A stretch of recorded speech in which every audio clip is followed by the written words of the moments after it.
यह शरीर भी देखने में आता है, वो कोशिश में है, अभी पुरुषार्थ में है, तो उसको दुख सुख सब बासेगा। जब तक जी आत्मा और शरीर अलग नहीं हुआ है तब तक तो दुख सुख सब बासेगा। इसलिए बोलता है जिज्ञासु को ऐसा घोर तप नहीं करना चाहिए। भाई नंगन होके जाके रहेगा जंगल में तो उसको गर्मी सर्दी सब भासेगी। ये तो मूढ़ बुद्धि वाला है, जो बेवकूफ है वो जाके ऐसा रहता है, क्योंकि उसको पैसा चाहिए। आदमियों को ऐसा ठगना है, पैसा लेने का है। उसको मंत्र फूक के बोलेगा मैं गुरु तुम चेला है, मतलब अपना तपस्या करके भाई कपड़ा नहीं पहनना, ये नहीं करना, तपस्या ऐसी करता है जैसे आदमी सब हमारे को गुरु आके जाने भाई ये कुछ है। भाई हम तो कपड़े के साथ रह नहीं सकते हैं और इनको ठंडी गर्मी लगती नहीं है, इसका मतलब शायद यही भगवान है, यही गुरु है सच्चा।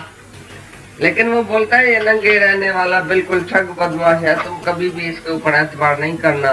तो ये कोई भाई जिज्ञासु का काम है या वैराग है, ये मांग के खाना या कपड़ा नहीं पहनना, खाना नहीं खाना, ये कोई वैराग वृत्ति है, ये वैराग नहीं है सच्चा। जो जरबर्त था उसने पिछले जन्म में हरणी के बच्चे से प्यार किया था, मोह किया था, तो उसके मोह में जब वो मर गया तो 3 जन्म हरण का लेना पड़ा। फिर 3 जन्म के बाद जरबर्त होके आके इस मनुष्य देह में जब आया है तो उसको गर्भ में सब याद पड़ा कि मैंने 3 जन्म हरण का जन्म लिया, क्योंकि हरण से मैंने मोह किया था। तो ये याद करके जब ये गर्भ से बाहर निकला तो छोटेपन में ही इसको वो स्मृति थी पिछले जन्मों की, इसलिए वो हमेशा न्यारा रहता था संसार से। अकेला रहना, किसी व्यवहार में नहीं पड़ना, किसी से बात नहीं करना, और खाने में कपड़े में उसमें विषय विकार में उसका मन ही नहीं था, क्योंकि वो डरता था कि मैं फिर न किस में फंस जाऊं। इसी ख्याल से ही वो ऐसा वैराग में रहता था। तो तुम उसके ऊपर रीस करके और बोलता है जैसे जड़ बरत रहा, भाई यही तो सच्चा वैराग है। वो डर के मारे ऐसा रहता था, ये सच्चा वैराग नहीं है। वैराग जो पहले कल बताया था आसक्ति का त्यागी वैराग है, वो सच्चा वैराग है। और ये सब झूठा वैराग, मांग के खाना, ये करना, जंगल में फिरना, सब कुछ त्याग करके खाना पीना छोड़ना, कपड़ा नहीं पहनना, ये तो दुम्बी पाखंडी का त्याग है, तमोगुणी त्याग है। जो भी ये तपस्या करता है बाहर की, वो दिखावा करता है, दुनिया को ठगता है। तुम तो बोलेगा फलाना मेरा एक गुरु खाना खाता ही नहीं है, 6 महीने से भाई इसने पानी नहीं पिया, ये भाई कपड़ा तो पहनता ही नहीं है, सर्दी गर्मी में एक है। तो बोलता है जब तक शरीर और आत्मा मिक्स है तो उसको सर्दी गर्मी बहुत व्याकुल करती होगी। गर्मी में मच्छर काटता होगा और सर्दी में वो कामता होगा, तो उसका सिमरन कैसे होगा भगवान। तुम अभी सर्दी में कांपो और हम बोलते हैं तुम ध्यान में बैठो भगवान के, तो ध्यान जाएगा घड़ी घड़ी शरीर में। मच्छर काटेगा, गर्मी होगी, सर्दी होगी, शरीर में ध्यान जाएगा। तो ये कोई बेवकूफी का त्याग है, ये कोई वैराग है क्या सच्चा? तो बोला जब तक देह और आत्मा मिक्स है तब तक सब दुख है, और जब देह और आत्मा अलग है तो उसको ऐसी घोर साधना करने की जरूरत ही नहीं पड़ेगी। जब वो अपने को आत्मा करके जानेगा, काय का साधन करेगा? आत्मा साधन रहता है।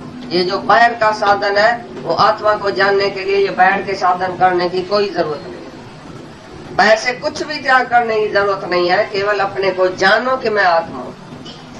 उसी जानने के लिए तुमको कपड़ा और खाना और पीना और ये और जंगल में जाने का जरूरत ही नहीं है। तुम जहाँ है ताई आत्मा है। किधर जाएगा, क्या ग्रहण करेगा, क्या त्याग करेगा? आत्मा को जानने के लिए कुछ भी ग्रहण और त्याग है ही नहीं। कौन सा साधन है? इधर तुम आए बोलते भाई मेरे को फायदा हुआ है, अभी मेरा भी विकार कम हुआ है, ख्याल कम हुआ है, चिंता कम हुई है, क्रोध नहीं आता है, ऐसा नहीं होता है। समझो कुछ भी फायदा तुमको पड़ा, तुमने कौन सा साधन किया बताओ? पापों से विकारों से छूट गए, और तुमको पता है हम कभी भी तुम्हारे घर में आ सकता है, आधी रात को भी, तो तुम पाप कर्म में जाएगा ही नहीं, लोकारित में जाएगा ही नहीं, किसके साथ बन के बैठेगा ही नहीं। तुमको पता है कभी भी आ सकते हैं, कभी क्या हर वक्त बैठे हैं ऐसे नजर आता है। तो इसी से भी एक नगर में औरत रहती थी। सतगुरु भय उपजे। गुरु जब मिलता है तो भय उपज जाता है अंदर में। सतगुरु भय उपजे, भय का पता माना तुमको भय होएगा कि इधर से भी देखता है उधर से भी देखता है, मैं क्या बोलता हूँ, कैसे जाता हूँ, किधर जाता हूँ। ये हमारा लक्ष्य है, ये हमारा एम है। हम ज्ञानियों के सत्संगियों के क्या करता हूँ। राजा का बेटा रास्ते में धक्का खाता है, आदमी इसको बोलेगा अरे तुम किसका बेटा है, करता क्या है। अभी तो मैं एक बारी सत्संग में आया, तुमको सारी दुनिया देखेगी। भाई ये सत्संग में रोज जाता है, करता क्या है, धक्का तो रास्ते में खाता है। कल तो हमने उसको कुत्ते पर देखा, कल तो हमने सिनेमा में देखा। कोई हमारी सत्संग यानी सिनेमा में जाती है ना, डर डर के जाके कुर्सी पर बैठती है। तो इधर से न कोई आवे, इधर से न कोई आवे। अरे रास्ते में तो किसने नहीं देखा, ये सिनेमा में जा रही थी। तो ये सतगुरु ते भय उपजे। गुरु आता है तो भय तुम्हारे अंदर पैदा करता है कि तुमको जन्म मरण के चक्कर का भय है कि नहीं। नहीं तो पहले नहीं है। आदमी घूमता है, फिरता है, खाता है, पीता है बेपरवाह होके। जब गुरु हमारे ऊपर होता है तो हमको गुरु का भय होता है। गुरु आके समझाता है कि तुमने ये सारी जीवन जो बर्बाद कर दिया, अभी आगे चल के तुमको नर्क का भय देता है। नर्क में जाना पड़ेगा तुमको, 84 लाख जूनों में जाना पड़ेगा। अरे तुम्हारे लिए तो मौत है सामने। ऐसा भय दे के भी तुम्हारे से पाप कर्म छोड़ाता है। जो बद कर्म है वो तुम तभी छोड़ेगा जब ये गुरु को सामने देखेगा। भाई कभी भी आ सकता है, इस रूप में भी आया, इस रूप में भी आया। एक आदमी ने खाली सत्संग के बीच में बोला मैं आज से सिगरेट नहीं पीऊंगा। तो सत्संगी लोग तो सबने देखा और सुना। पीछे रास्ते में उसको दिल होती थी सिगरेट पीने की, तो कोई ना कोई सत्संगी आके उधर से गुजरती थी। अरे बोला है इसके सामने तो मैंने बोला है मैं सिगरेट नहीं पीऊंगा। अब ये जाके गुरु को सुनाएगी, फिर सत्संग में मारपीट पड़ेगी। जैसे तुम बच्चे को बोलता है तुम पाप कर्म करता है, तुम मस्ती करता है, मैं तुम्हारे मास्टर के पास जाऊंगा, कल मैं जाके स्कूल में बताऊंगा तुम्हारे मास्टर को। तो बच्चा भय के कारण बोलता है नहीं मेरे स्कूल में नहीं आना, मेरे मास्टर और स्टूडेंट के सामने मेरी बेइज्जती नहीं कराना, बोलता है ना। ये मन भी ऐसा डरता है। भाई सत्संग के बीच में ना हमको कोई मारपीट मिले तो हम सुधर के चले। तो सतगुरु ते भय उपजे और भय ते निर्भय होइए पाइए मोक्ष द्वार। उसी भय जो जन्म मरण के चक्कर का भय उनको गुरु देता है, नरक का भय देता है। वही मर जाएगा फिर 84 लाख जूनों में जाएगा। ये भय जो है वही हमको निर्भय बनाता है, आत्मा मिटाता है और पीछे मोक्ष का द्वार खुल जाता है उसके लिए। तो बोलता है जो देह और आत्मा अलग करेगा उसको किसी साधन की जरूरत पड़ेगी। पूछता है अष्टावकर राजा जनक से, भाई जिसने आत्मा अपने को समझा उसने कौन सा साधन किया। तुम जाके घर में कौन सा साधन करता है, क्या करता है। खाली आत्मा को जाना, मैं शरीर नहीं हूँ, मैं देह नहीं हूँ। दुनिया से वैराग आ गया जब मैं देह ही नहीं हूँ, देह नाशवान है, क्षण क्षण में बदली होने वाला है। तो देह से भी मोह निकल गया, देहधारियों से भी मोह निकल गया, सारे संसार से ही आसक्ति निकल गई, क्योंकि संसार आने जाने वाला क्षण भंगुर है। तो ऐसा वैराग, शरीर से वैराग लिया माना जगत ही खलास हो गया। शरीर है तो जगत है, शरीर नहीं है तो संसार भी नहीं है। मैं जब देह नहीं हूँ तो संसार भी नहीं है, मैं आत्मा हूँ तो ये भगवान है। संसार जो है वो जगदीश है, जगत नहीं है, जगदीश है। तो बोलता है अष्टावकर, तो भाई जिसने आत्मा को जाना उसको कोई भी साधन करने का जरूर नहीं है। साधन सच्चा जो बताएगा वो यही बताएगा। तो क्षम्या, आरजू, सरलता, सेवा, साधना यही है सच्ची। बाकी वो जो बाहर का तप है, शरीर को तपायमान करना, मैं व्रत रखती हूँ। अरे तुमको खून ही नहीं है, पीने खून ही तुम्हारा सूख गया है तो तुम खाना पीना छोड़ेगी तो किधर जाएगी। तुम्हारा मगज फरेगा, व्रत रख के आएगी इधर, मगज फरेगा और ये आत्मा का ज्ञान लेगा।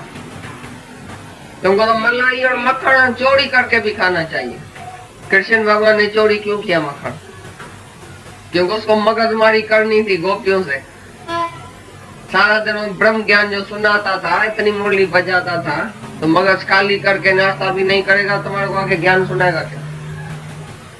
तो तुमको भी ऐसा मगजमारी जो इधर करते हैं, इतना ब्रह्म ज्ञान तुम लेते हैं, जीव से तुम ब्रह्म बनते हैं, तो ये मन वाणी से पर ये जो आत्मा है वो बहुत भारी है, तुमको समझ में नहीं आएगी अगर मगज खाली होगा।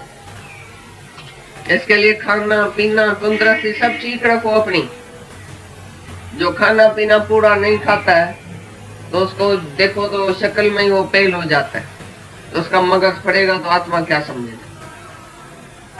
तो बाहर का कोई साधन नहीं है भाई। कपड़ा ये सफेद पहनो भाई, इस सत्संग में वो कपड़ा पहन दे लाल और पीला, भाई कैसे ज्ञान लगेगा? सफेद कपड़ा पहनो, लंबी बाहें पहनो भाई, जैसे ये सब जो लोग जो दुनिया के संत साधु है, सफेद कपड़ा पहनता है, खादी का कपड़ा पहनता है, तभी इसको ज्ञान लगेगा। तुम खादी का कपड़ा पहन के हम देखेंगे कितना साल में तुम आत्मा पक्की करते हैं। आज से तुम खादी का कपड़ा पहनो, हम देखें तुमको आत्मा पक्की होती है? खादी के कपड़े में आत्मा पड़ी है क्या? किस कपड़े में आत्मा पड़ी है? आसक्ति का त्याग बराबर है। कपड़े में तुम्हारी अगर आसक्ति है, मैं ये पहनूं, मैं ये खाऊं, या मैं इधर घूमूं, मैं ऐसा करूं, आसक्ति का त्याग बराबर है। एक इच्छा भी नहीं रखो कि मेरे को ये साड़ी चाहिए कि सूट चाहिए। अपनी इच्छा से तो कभी नहीं लेना कपड़ा, चाहे अपनी इच्छा से खाना भी नहीं खाना। जब तुमको कोई प्रसाद आके लगाए, भगवान समझ के थाली देवे, हाथ जोड़ के खा जाओ। अपनी इच्छा से तुम आलू खाता है तो भी तुम पाप करते हैं। कोई भी इच्छा नहीं होनी चाहिए, आसक्ति नहीं।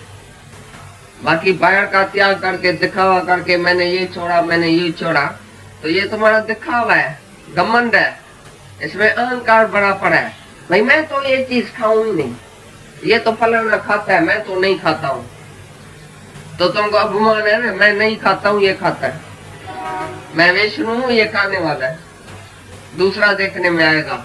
अगर कुछ भी अपनी इच्छा से छोड़ेगा तो अभिमान बढ़ेगा। मैंने जगत का त्याग किया है, स्त्री का त्याग किया है, बच्चे का त्याग किया है, दुनिया का त्याग किया है। काय का त्याग किया? तुम्हारी कोई चीज थी क्या जो तुमने त्याग की? तुम्हारा क्या था? तुम दुनिया में आया, क्या क्या लेके आया अपने साथ जो तुमने त्याग किया? तुम्हारी चीज ही नहीं है ही पढ़ाई चीज है। तुमने क्या त्याग किया? पढ़ाई चीज को तुम अपना समझ के बैठा था, ये चोरी किया था, ठगी किया था, वो ठगी अभी छोड़ा है। पहले तुम परमात्मा की चीज को अपना समझ के बैठ गए, ये मेरी है, ये मेरी है भगवान का सब दिया हुआ। अभी खाली तुम इशराफ बना है कि मेरा कुछ नहीं है, सब भगवान का। तो तुमने त्याग क्या किया? जो जिसकी वस्तु है उसके आगे रखा। ये भगवान की वस्तु है तो भगवान को वापस दिया, अमानत में ख्यानत नहीं डाला। अभी तुम इशराफ हुआ, पहले तुम चोर था। ये मेरी स्त्री, मेरा बच्चा, मेरा धन, मेरा मकान, मेरा मोटर, मेरी गाड़ी, मेरा कुत्ता, मेरा गधा, उसमें भी मोह रखा था। तो कुत्ते के मरने में तुमको रोना पड़ेगा। इसकी बिल्ली मरती है तो रोता है, कुत्ता मरता है तो 5-8 दिन तो रोता है। ये तुम्हारा मन है ना, उसमें मोह है ना।